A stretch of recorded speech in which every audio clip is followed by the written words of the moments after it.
Hi everybody, welcome to our event. This event is a Nesta Talks 2 event, and that's a conversational series of events where we chat to some of the most important, influential and innovative minds around our society, and really we want to dig into some of those big topics relating to Nesta's missions and our innovation methods. A couple of housekeeping things before we get started. If you want to use closed captions for accessibility purposes, you can access those via our LinkedIn live stream. And if you would like to join the conversation, and we very much hope that you would, please do use the comments box on the right-hand side. Ask any questions or share your thoughts throughout the events. I'm going to have a bit of a chat with our speaker for a while, and then we'll pick up on some of those audience questions a little bit later on. I'm Dr. Jenny Gibson. I'm the Chief Scientist here at Nesta, and if you're not familiar with Nesta, we're the UK's social innovation charity working on social innovation missions. We have 3 mission areas. We're working towards a sustainable future, helping to get the UK to net zero.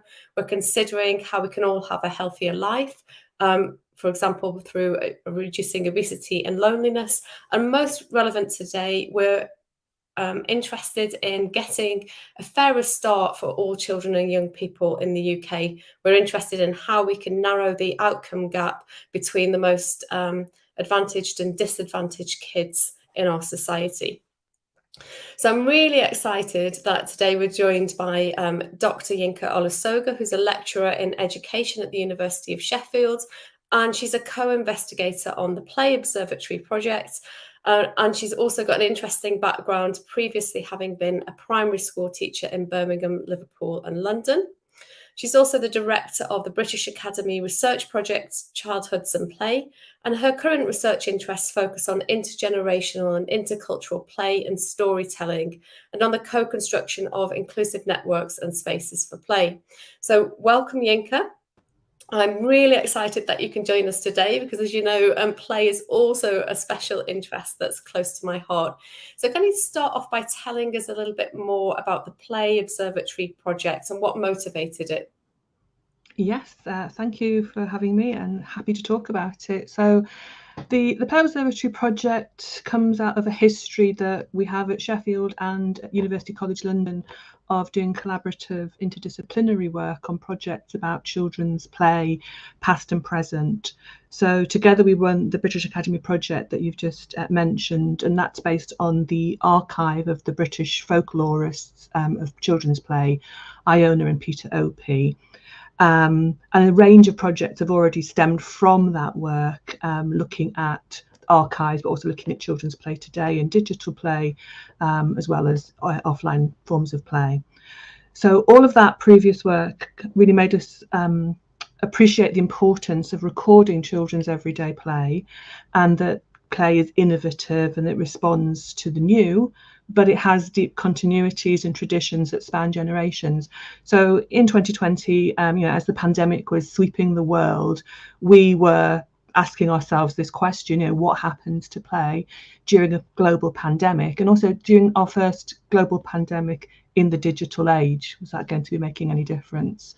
So coming together for a specific project related to play and the pandemic was a really natural step for us. And we began with history in mind, really aware that the pandemic is a historical event. So we wanted to capture what was happening to children's play and leisure time during the pandemic to help us understand their experiences and their well-being now, but also to inform the historical record of the pandemic for the future. So that work that we've done based from the OPs, but also a range of other archives and research studies, really told us that even in times of adversity, children find ways to play and that it contributes to their well-being. So there was a call from the UK research UKRI for rapid response projects to look at different aspects of what was happening during COVID-19, and we put in a bid. We aimed to collect from children and their families examples of their everyday play via a national online survey. We wanted to conduct online ethnographic interviews with children in their own homes. And we also wanted to invite some young filmmakers who contributed to the survey to take part in a media production workshop, and we commissioned some films on the theme of COVID and play from them. So that was kind of the three strands of our work, and we were very fortunate as well. We partnered with other institutions.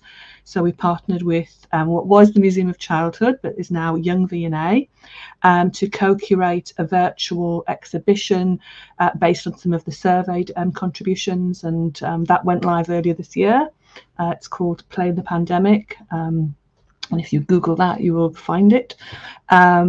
And then we partnered with Great Ormond Street Hospital to co-create some wellbeing packs centred on supporting children's play, which again are part of that exhibition, and with the British Library to preserve some of our sound data. So I think, to sum it all up, what we really aim to do with this is to centre the voice of the child and to involve children of all ages, but to make sure that children's pandemic experiences were attended to now, but also in the future. That's absolutely wonderful, and so fantastic that you had such a diverse team ready to go at that moment and respond so rapidly. I'm super interested in what the key insights and findings from this interdisciplinary research are. Well, I think it's been really fascinating working as an interdisciplinary team.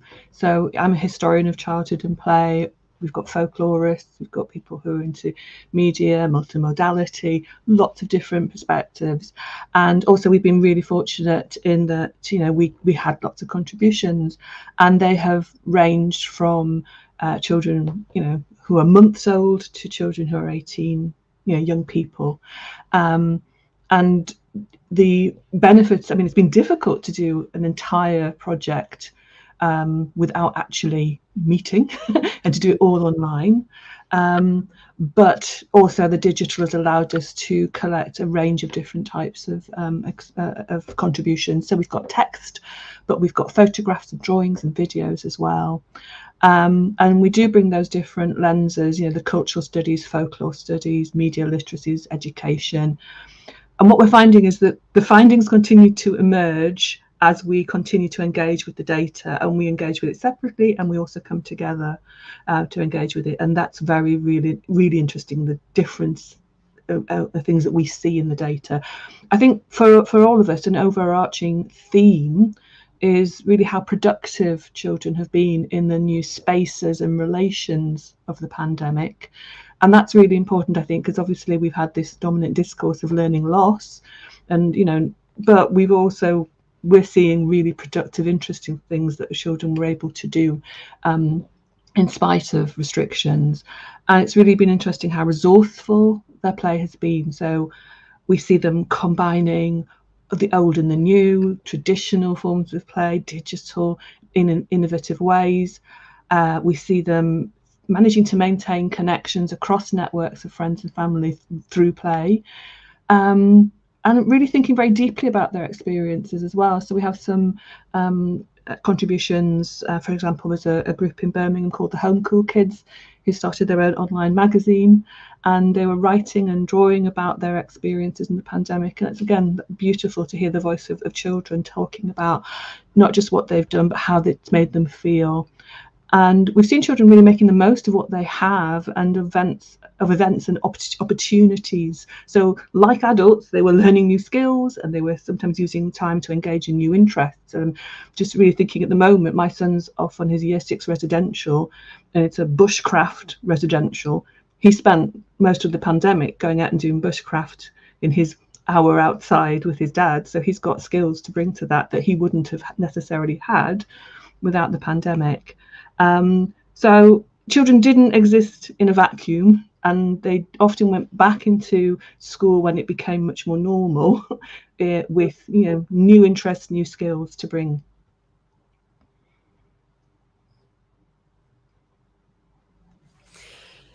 I'm having a couple of connection problems here. Oh dear. I'm not sure if it's me or it's you, Yinka, that's oh dear. a little bit disrupted, but hopefully we will continue. Apologies to the audience.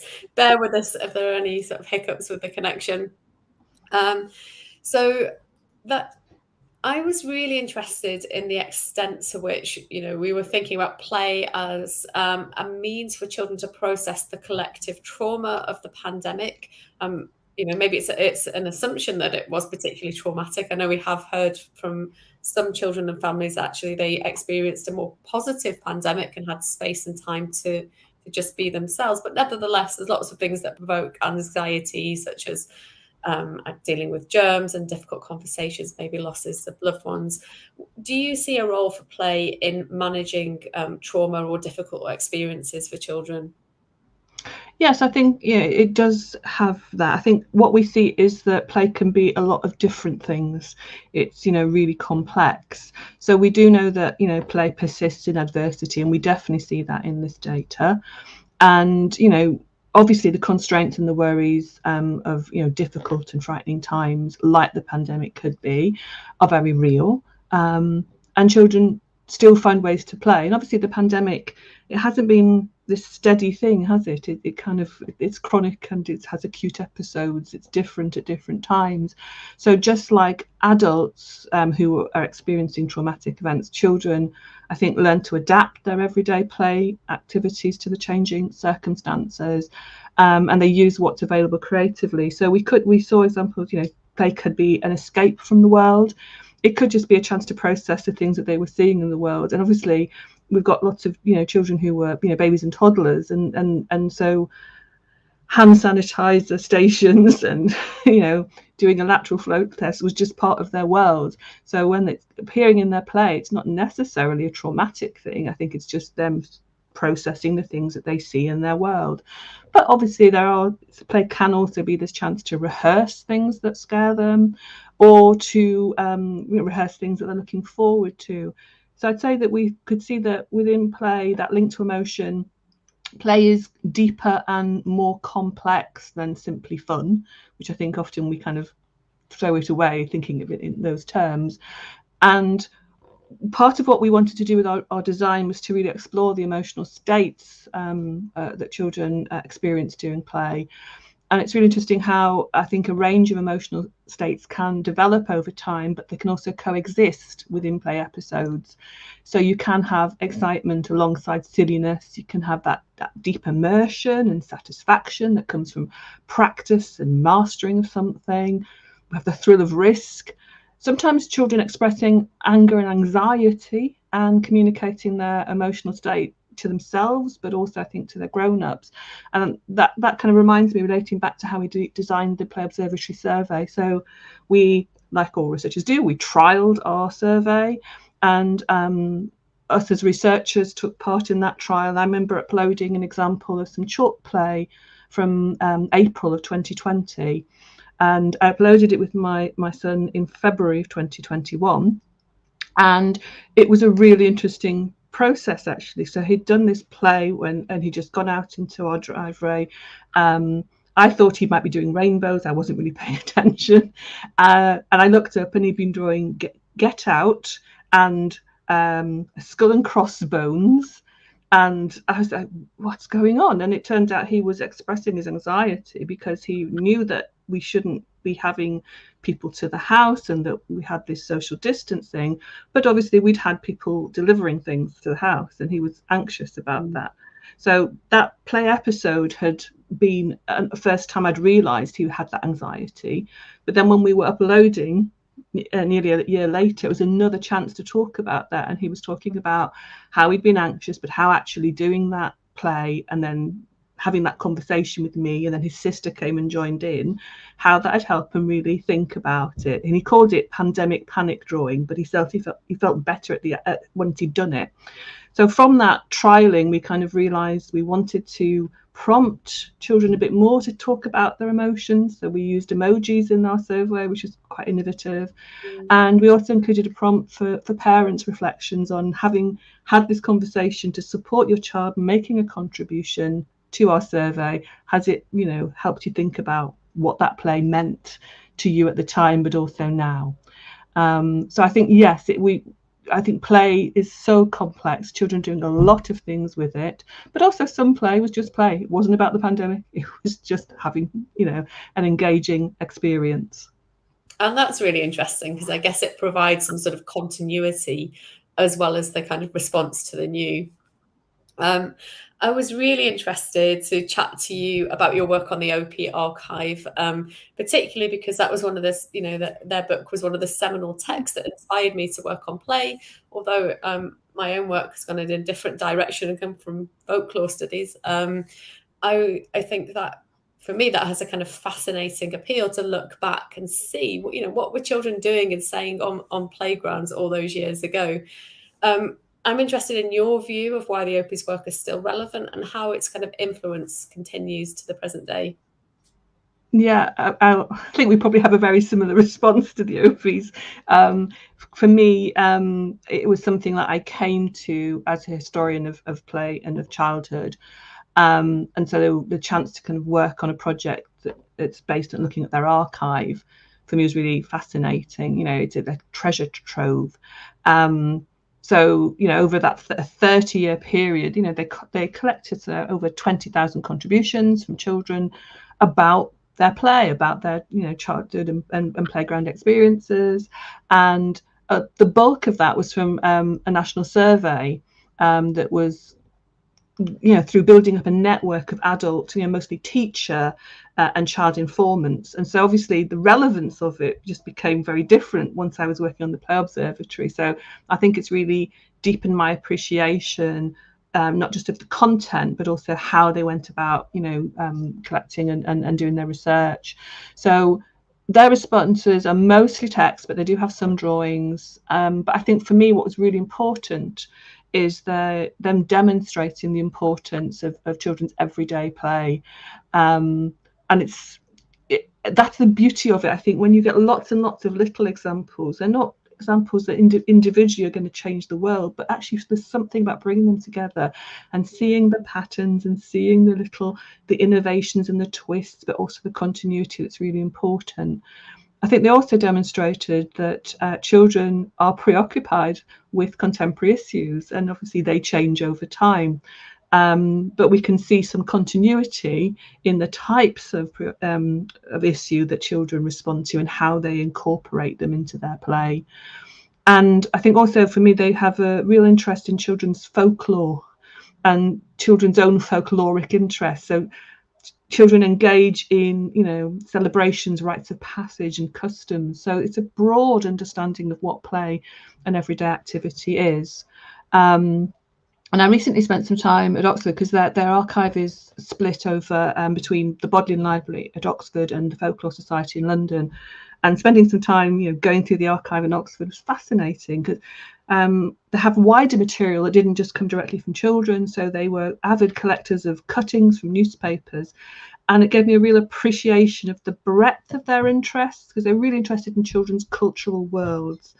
And I think that understanding and having respect for children as productive cultural agents is something that even today I think is underdeveloped in many adults and in some of our provision for children. So I think that also that co-design, like I said, that involvement in co-designing this digital survey with Kath Bannister and Julia Bishop, who's at Sheffield, who are folklorists, they really helped me appreciate the methodological aspects of the Opie's work. They conducted their research largely by post, sending written surveys out to the teacher informants who would then share them with children. They would collect children's written responses and then post them back to the Opie's. So it's kind of an analog version of our online after distance research that was necessitated by the COVID lockdown.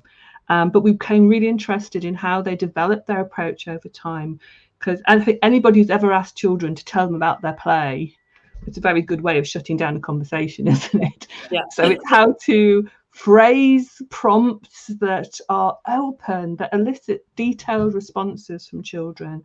And so when we were designing the survey, instead of like suggesting specific games or rhymes or activities, saying, have you made rainbows for your windows, for example, we tried to design prompts that were very thematic and broad and open-ended.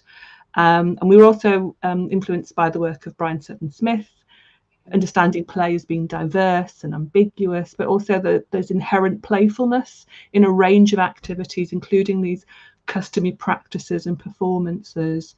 So we reflected that by asking for things about birthdays and celebrations and children's superstitions or vernacular beliefs. So one thing I think that's definitely come out of that, one strand of analysis from the Play Observatory that's kind of new for us, is thinking about children and celebration during the pandemic. And we have some really very rich and quite moving examples in the data of children creating their own versions of celebrations and customs in digital spaces. So we have birthday parties and Christmas celebrations and even a funeral in Minecraft. And it's fascinating to see how they're drawing on their previous participation in pre-pandemic versions of these events and recontextualizing them in digital worlds. So there's really interesting use of digital tools and tailoring the affordances of those digital space. And it's really interesting, some of this is in neurodivergent children, and it's fascinating to see what these offer that perhaps aren't available in the traditional forms of celebration.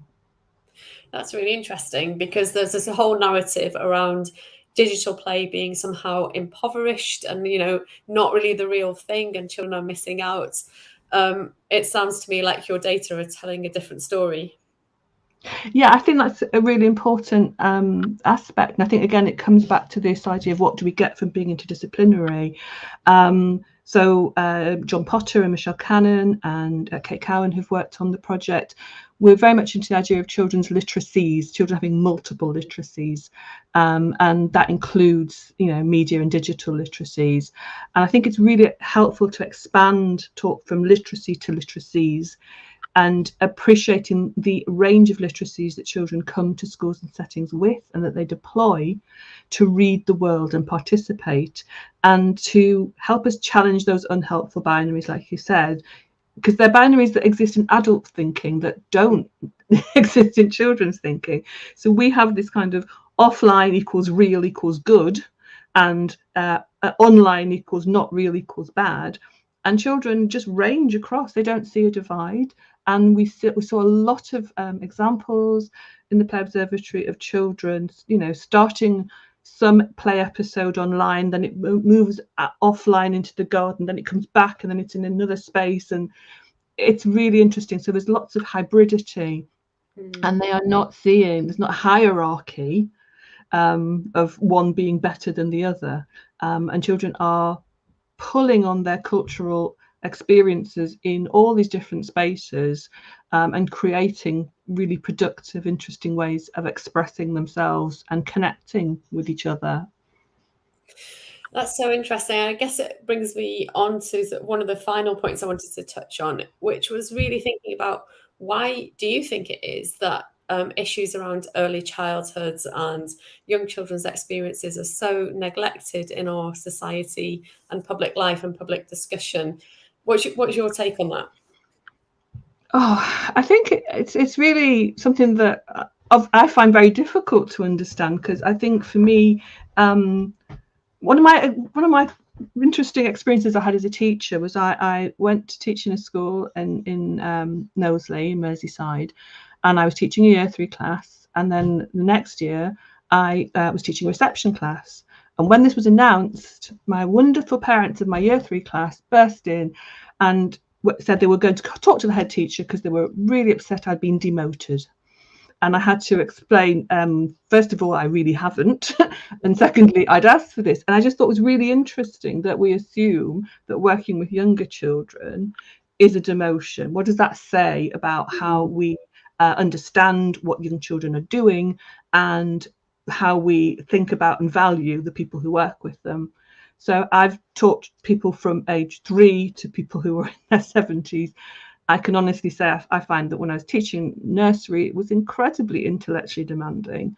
When I was teaching a year 3 class, I kind of knew what was happening in the class because I had planned it all, and I had decided what the resources were, and I'd set children on ordained tasks, which I knew what the end project was going to be. That didn't happen in nursery. And a lot of my time was that in real time, trying to work out what I'm looking at, what they're doing, what knowledge and skills are they deploying, where might they go next. So I think part of our problem is that we genuinely don't, I think we underestimate children, and particularly very young children. And I think they're seen as a separate rather than part of our cultural world. And I find that very odd. So for me, I think it would be really important if we have to have a kind of cultural change and have genuine and authentic approaches to understanding and valuing children's cultural participation, that they are active and they are part of their world and they want to take part and participate. And also understanding that they are culturally productive. They're not just reflecting back what they see in the world, they are making things. And I think going back to my lens as a historian, I've spent lots of time looking for children and childhood in archives and museums.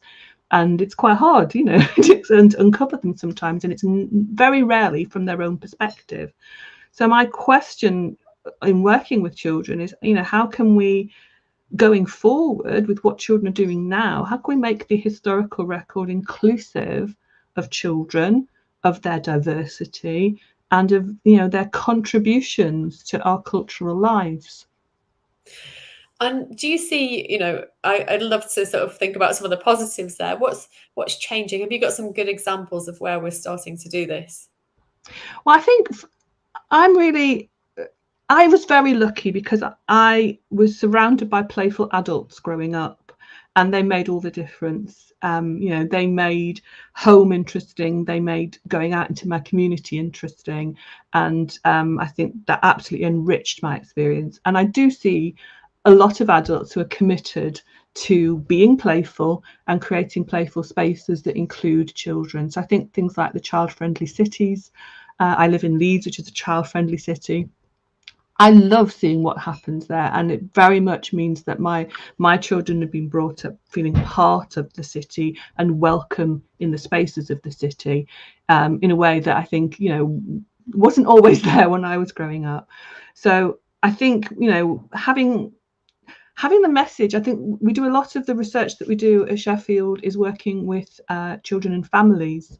Not just in school settings, but in museums, art galleries, other third spaces, and there's an interest from the public and from people who are running different services about how do we support people who want to be playful adults, who want to engage in that intergenerational play, which I think is really important, and certainly coming out of our data has been happening.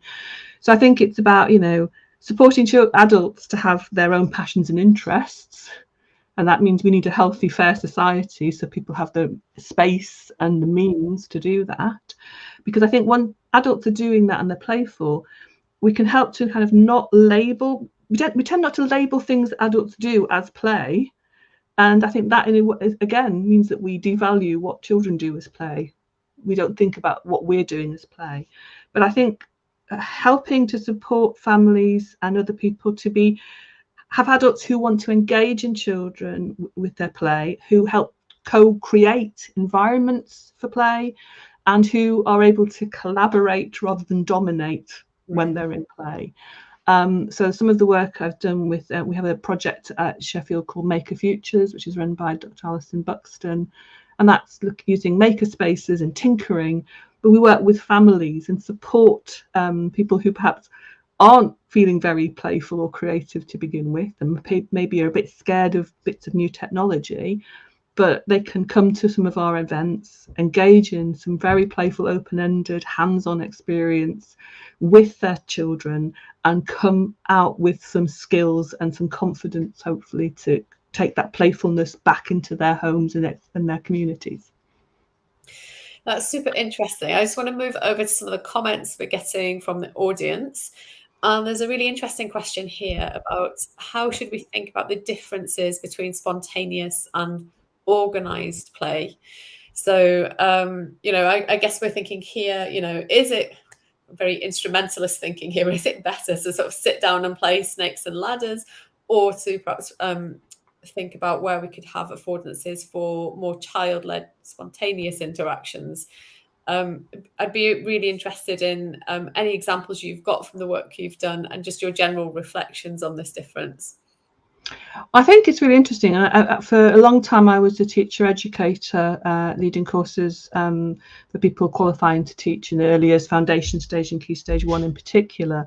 And that's obviously something that they really wrestle with. How do we plan, more perhaps teacher initiated play, but also how do we expand and make sure there's opportunities for child initiated play. And I think one of the most important things that we can do, and that I remember doing as a teacher myself, and I think I didn't go as far as I'd like to have done, is this: why do we assume that if we're going to organise and plan things, that actually adults have to do that for children without children's involvement?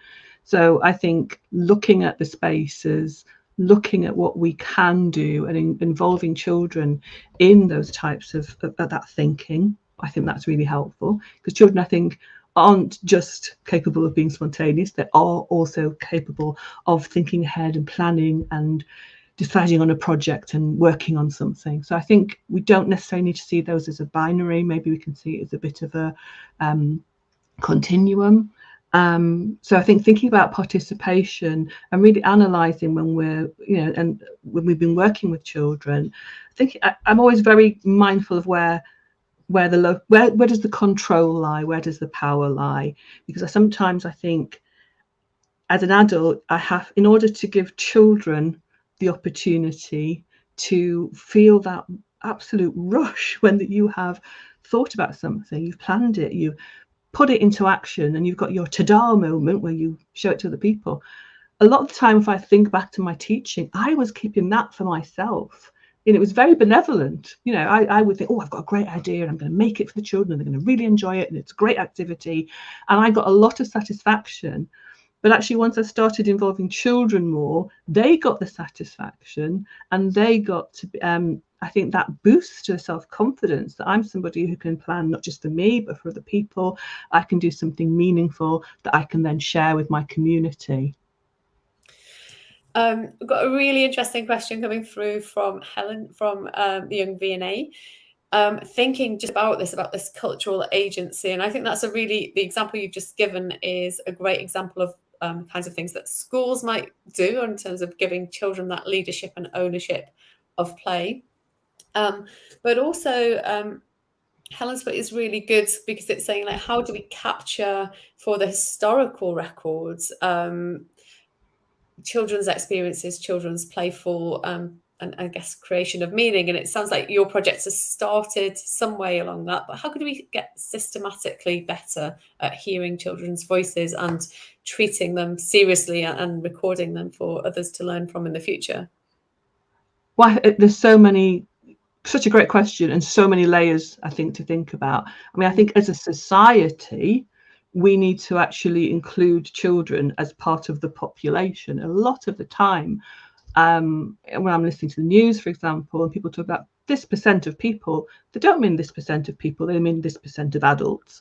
We see children as separate. And so when we're collecting and preserving things for the historical record, unless somebody is thinking about actually children are part of this too, it's very easy for it to be overlooked.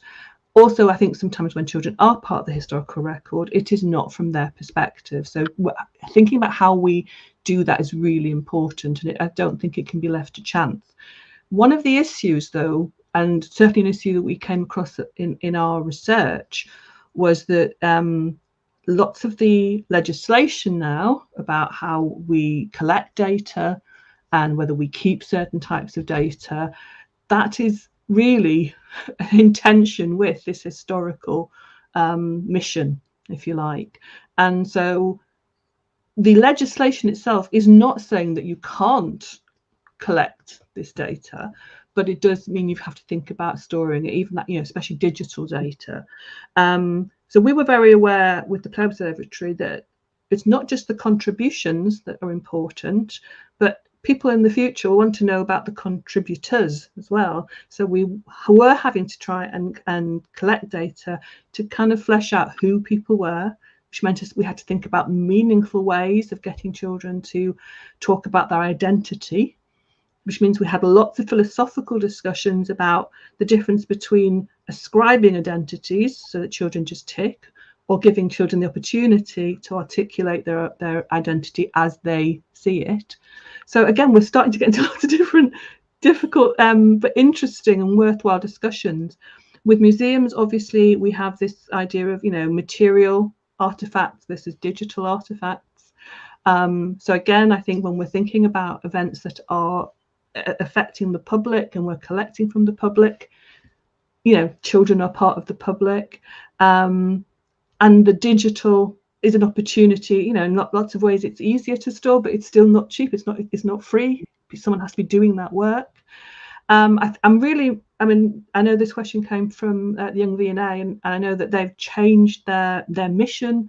So moving from the idea of the Museum of Childhood to Young V&A, I think that's really positive, because it's about recognising children as designers and creative artists. So we don't have to wait till someone is 18 before we think that their work is worth. So in the young filmmakers I was mentioning earlier, that we had a screening of these films that we'd commissioned from these young filmmakers, all incredibly different. But my goodness, they were just so mature, the themes, and this is a huge age range, from children in primary age range through to secondary, who really genuinely had something to say, whose films have absolutely stayed with me. So I think structurally we need to have these conversations, and I know it's happening in other parts of the world as well. So other people are looking at the fact, we've got some partial archives of children's production, and do we have any idea of what's out there, and can we actually surface and make this stuff actually apparent, and can we value and celebrate it? Because I think if we do that, that will help, to go back to my first point about really reconfiguring how we see children as a fundamental part of society, not this off to the side adjunct that are cute, which is the thing that children are often accused of, but not complex. And children, I think, very much are complex. They are, and I think you're right. It's often children's issues around sort of play or just being themselves are often skated over and treated very superficially. And when you actually study this area, you start to see the depth and complexity. You referred to ambiguity before, and I think more people need to know about that complexity of children's lives, or maybe they do know about it, but they don't actually stop and think about what they know. There's a couple of comments in the chat that I want to pick up on around neurodivergent children, so children with Fragile X syndrome, ADHD sort of symptoms. And the question asker here is asking about tips for playing with children who've got these kinds of difficulties. Anxiety as well has been mentioned here, or perhaps social isolation as a result of the pandemic. Have you got any thoughts regarding these topics? Yes, I mean, we did have contributions from children with a range of diversity, including some of the conditions you've talked about there in the question.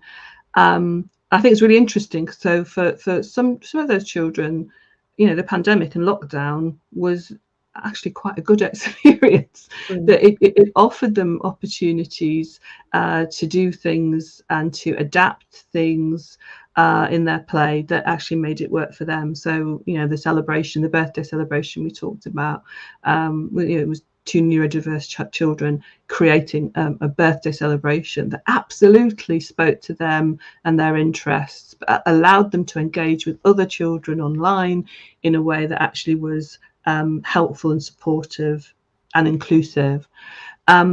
We saw a lot of children. I mean, I think this idea about becoming playful adults, I think if you are a parent of neurodiverse children, that is something that often the diagnosis process can be very, very depressing, I think, as a parent, because often play, particularly in the early years, is where difference is first, noted and often, pathologized perhaps in that process of having a diagnosis. And I think that can make a parent feel very anxious about play, and in a way that doesn't help, because anxiety is not a great state to be in if you're trying to engage with children's play.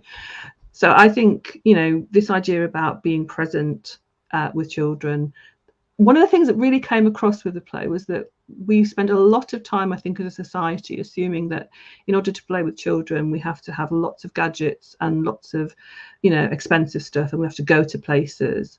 And I think sustainability was a really interesting aspect. We saw people, you know, playing with what was around, and it was often very low tech, and it was often about perhaps we were a bit more relaxed as well. You know, I think when you know no one's coming to the house, you can have a den up in the living room for 2 weeks and that you can actually really wallow and spend time in that play. When you're not really worried about having to tidy up, you can perhaps take a bit more risk. And I mean, and some of this might have been also because some parents would be working from home, that children could have a go at doing things independently. So we have a wonderful example of, you know, some face painting going on between, you know, children in a family, because it was about, you know, parent just needs the child to be able to do this together. So I think it's about perhaps slowing down, enjoying the kind of slowness and the simplicity a lot of this, but also I think listening to the child. And I think for me as a parent, you know, during the pandemic, I kind of like to think of myself as a resource. I became a resource for my children's play. So I was there to be drawn on, and to, you know, if I was needed for my height or my ability to do something, but I was also able to kind of be dismissed if I wasn't needed without taking it too badly. I mean, that is fantastic. And actually, some of my own research, I've worked with autistic adults to work with them, and they've been reflecting back on their playful experiences as adults and when they were younger. And one of the things that came through there was that people were saying, again, it comes back to this complexity, different play for different reasons. So sometimes I need to be doing repetitive, sensory oriented play because it's calming, it's got that anxiety reduction function. Actually, when sensory demands are quite low, then I'd like to be more social and I can engage and create something new with friends. And again, digital play coming into that, finding like-minded people who are deeply passionate about the same things as you really came through as important for that group. I have a great question in the chat that you're going to love. It involves us. So this is a question from Tom Spencer, who's a primary school governor and parent of a 4-year-old. And they say that they're struggling to balance the need to evidence development that happens partially for Ofsted purposes compared to daughters' preferences of play, and just thinking about more broadly than the individual child, encouraging play at school. Have you got any messages for Ofsted in terms of supporting the play? Yes, probably don't get me started, really.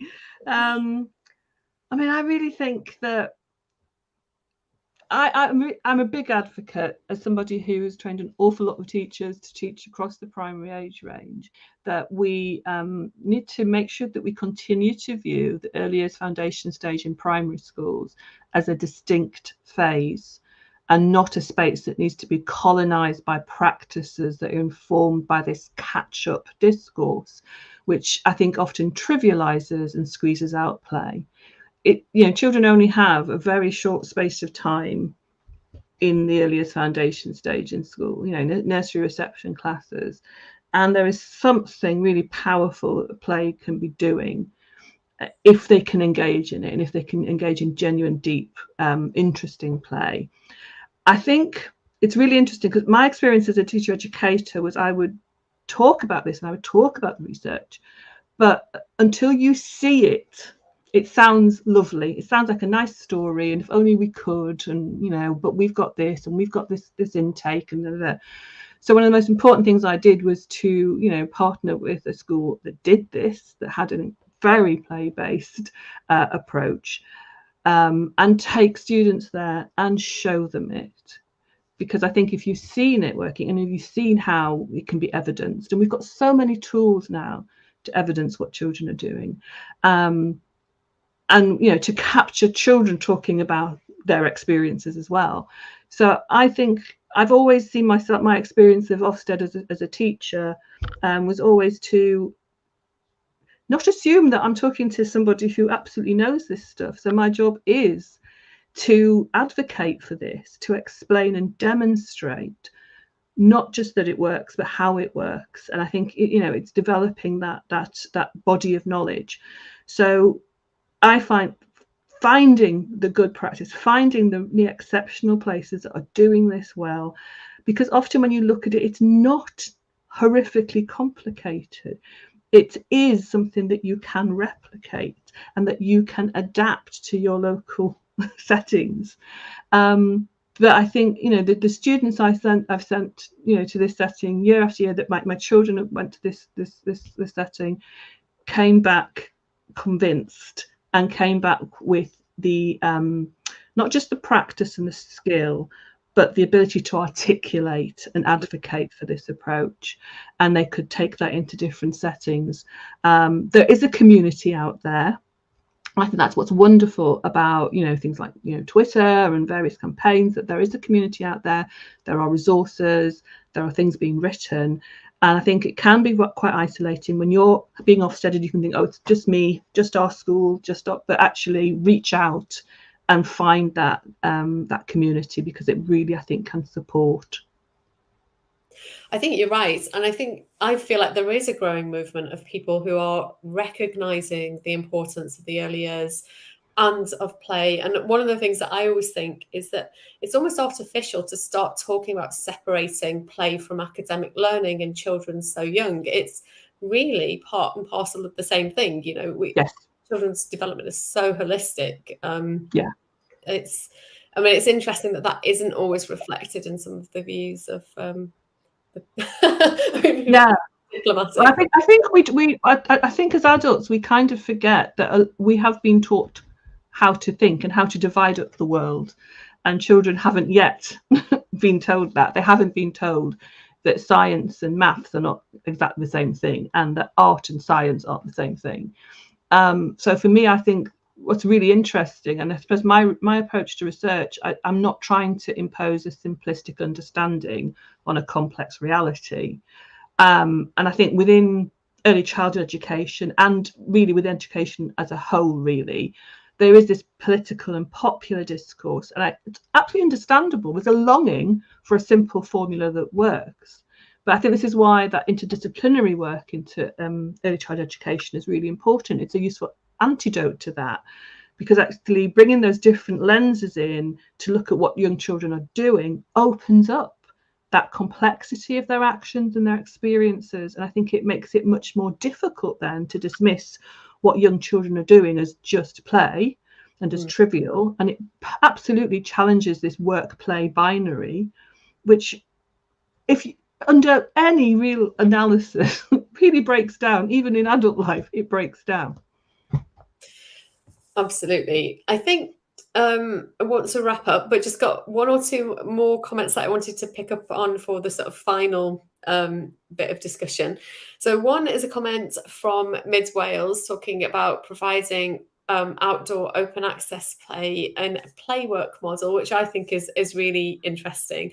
And then a second point around the Scandinavian model of education that prioritizes play over sort of more formal kinds of education until age 7. So I just wondered if you've got any quick reflections on sort of the broadly Scandinavian model and the play work movement as well. I absolutely think both are really fascinating. I would love to see more connection between playwork research and playwork departments in universities and education departments, because I think part of my job as a teacher educator was to teach people to think like teachers, and it was very, very helpful to then come across play workers who've not been trained to think like teachers, and they have different spaces and ways of working with children. And so that kind of research I've done with play workers, but people who work in the arts, has really helped me to think about opening up my pedagogy, particularly when we're working with older children, in ways actually that are quite reminiscent of the play approach in early years.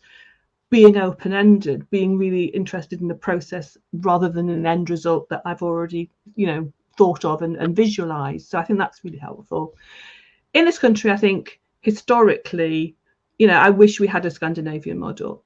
And it's interesting when people talk about raising the start of formal education to something like 7, whenever I've seen that discussed in the media in this country, people automatically equate formal learning with statutory school age, which is, it's not the same thing. You could still have children in schools from 5, but they could be learning in playful ways until 7.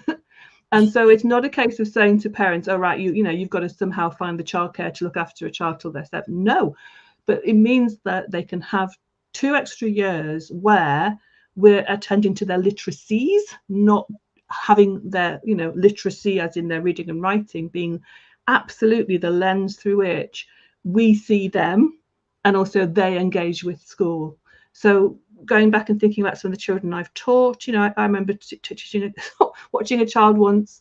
I had a box full of balls for children to take out and play in outdoor play, and I found a 4-year-old getting all his friends to stand with different balls, and he was explaining how a solar eclipse happens, and he was right. And he'd gone to the science museum with his uncle, and it'd all been explained, and he knew it, and he was able to teach it. If I had to get him to write that down, he couldn't.